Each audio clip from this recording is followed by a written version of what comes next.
know that strange sensation when you step outside and poof, there's your neighbor, suddenly appearing as if by magic, watering that exact same patch of grass for the third time today? No, it's not just your imagination acting up. Sometimes, it's as if the walls are listening and the hedges are quietly watching. Some neighbors blur the line between a casual wave and what feels eerily close to a full-scale surveillance operation, turning your peaceful home into something you tiptoe through, like it's part of a crime scene. If you've ever found yourself whispering in your own kitchen, just in case someone might be eavesdropping, congratulations. Your instincts might actually be trying to protect you. In this video, I'm uncovering 5 unmistakable signs that your neighbor isn't simply nosy, they're watching you. And these signs aren't just peculiar habits, they're red flags that, if ignored, could shatter your peace of mind. So stick around, because by the end of this, you'll know precisely how to recognize the danger before it parks itself right in your driveway. And hey, if you believe your privacy should earn a standing ovation, be sure to hit that subscribe button. There's plenty more survival insight heading your way. Sign 1. They always seem to appear when you step outside. Ever had that odd sensation where, no matter when you walk out your front door, a certain neighbor just happens to be there? Again and again? It's easy to chalk it up to coincidence, but sometimes your instincts are trying to tell you something deeper. This isn't about the occasional friendly encounter at the mailbox. It's about something more deliberate. When coincidence starts looking a lot like surveillance. Take David, a retired firefighter I once knew. His routine was simple, an evening walk after dinner around his quiet block. At first, he thought nothing of it when a neighbor from a few houses down just happened to be out every time he passed. Maybe checking his car or tinkering in the garage seemed harmless, but soon it didn't matter what time David chose to walk, early evening, late at night, even in the rain. The neighbor was always there, sometimes pretending to organize things in his garage, other times just leaning against his car, scrolling endlessly through his phone. Eventually it became clear, this wasn't casual. It was calculated. There's actually a term for this kind of behavior: hypervigilant observation. It's when someone monitors your habits so closely, they begin to predict your movements before you even make them. And the more they watch, the more they convince themselves your life somehow belongs to their world. That's when curiosity tips into control. The Stoics saw this kind of subtle danger even without security cameras. Marcus Aurelius once said, "It is not events that disturb us, but our judgment about them." In other words, if something feels off, observe it, but stay rational. Let your strategy guide you, not your fear.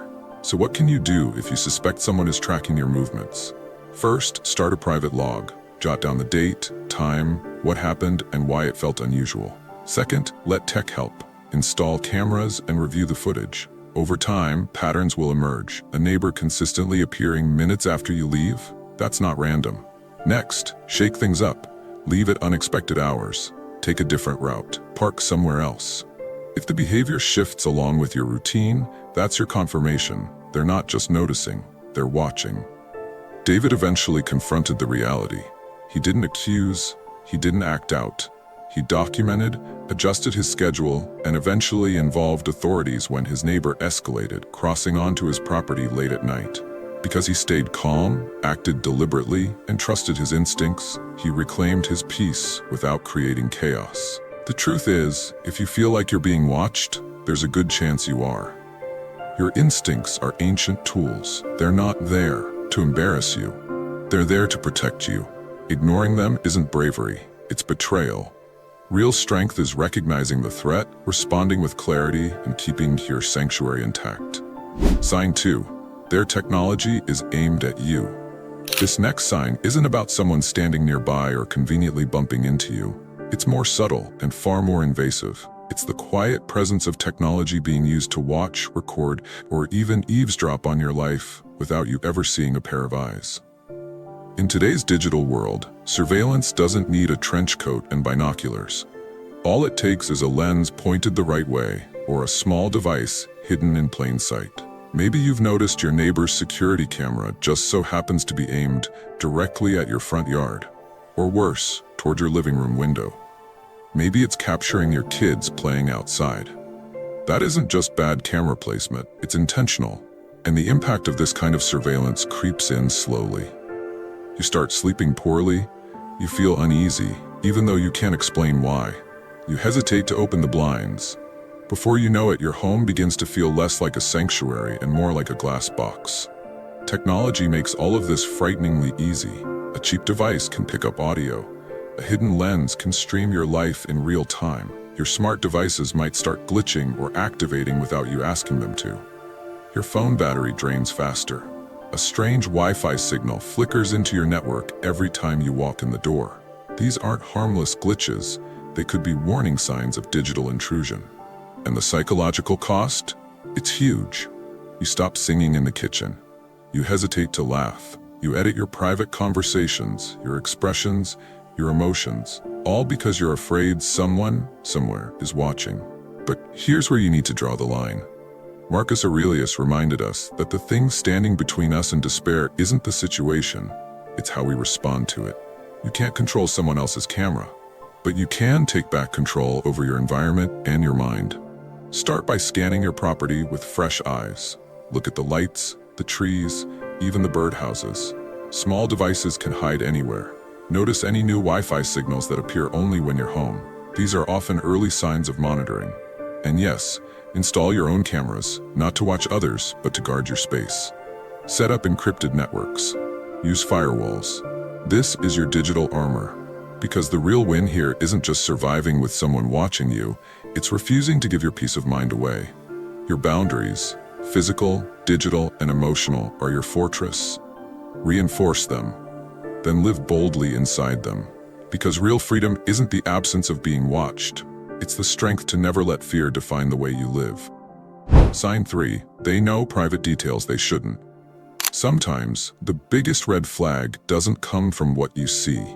It comes from what they say. You're having a casual chat and suddenly your neighbor drops a comment about your sister's new job in Phoenix.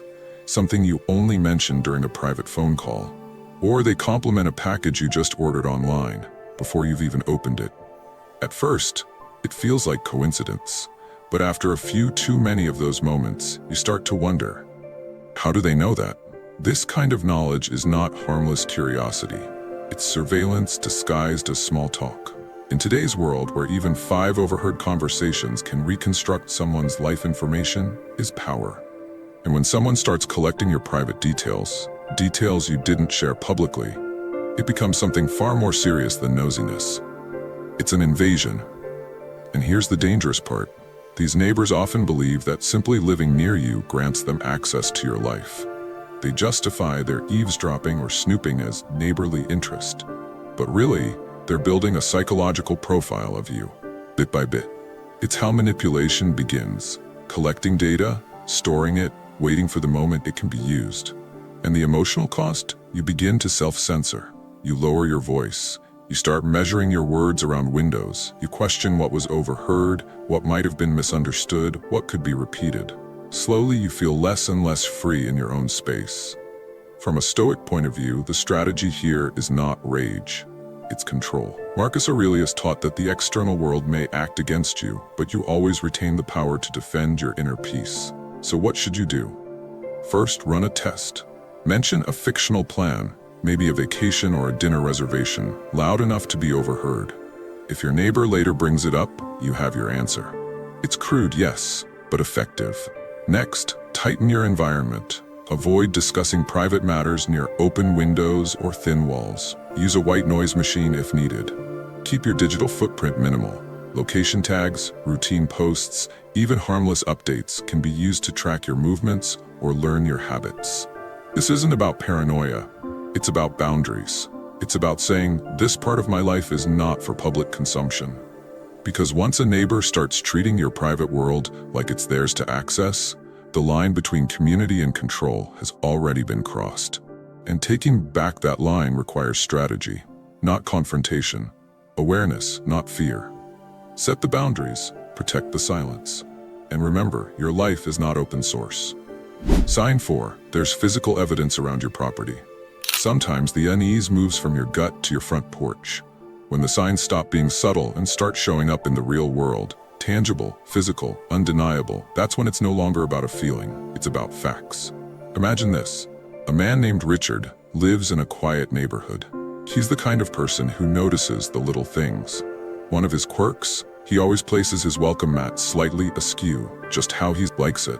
One weekend, he returns from a short trip and notices the mat perfectly aligned, straightened with a kind of care he didn't give it. He shrugs it off. Maybe the wind, maybe the mailman. But the next day, he notices his potted plant has been rotated, turned from its usual sun-facing direction to face the street. Then, the mailbox is left slightly open on a day no mail was delivered. These aren't dramatic break-ins. They're touches, tiny signs someone was there, someone too close for comfort. What makes this kind of behavior so chilling is the psychological impact. It tells you someone has crossed the invisible boundary between outside and inside. They're not just watching, they're testing the edges of your world, seeing what they can interact with, what you'll notice, what you won't. Security professionals will tell you, these signs are not to be ignored. Mail that's opened and poorly resealed. Packages that are moved. Window blinds slightly out of place. These are all breadcrumbs, left either out of carelessness or as a warning. And this is where you need to be both calm and smart. Set up subtle indicators, a sliver of tape across a door frame, a small piece of paper gently tucked into the edge of a door. These simple tactics can tell you whether someone has entered your space when you're not home. If you do find something suspicious, document it thoroughly. Take date-stamped photos, keep a private log. Don't rely on memory, build a trail of evidence. You're not being paranoid, you're being prepared. From a Stoic lens, the reaction is clear. Feel the disturbance, but don't be ruled by it. As Epictetus said, it's not what happens that disturbs us, it's how we interpret it. So interpret the signs for what they are and respond with clarity, not fear. Your home should be a fortress, not a testing ground. And when someone's curiosity becomes physical, the situation has already escalated. Your job is to protect what's yours, calmly, rationally, and without apology. Sign 5. Their behavior escalates into obsession. There's a point where curiosity doesn't just cross the line, it erases it.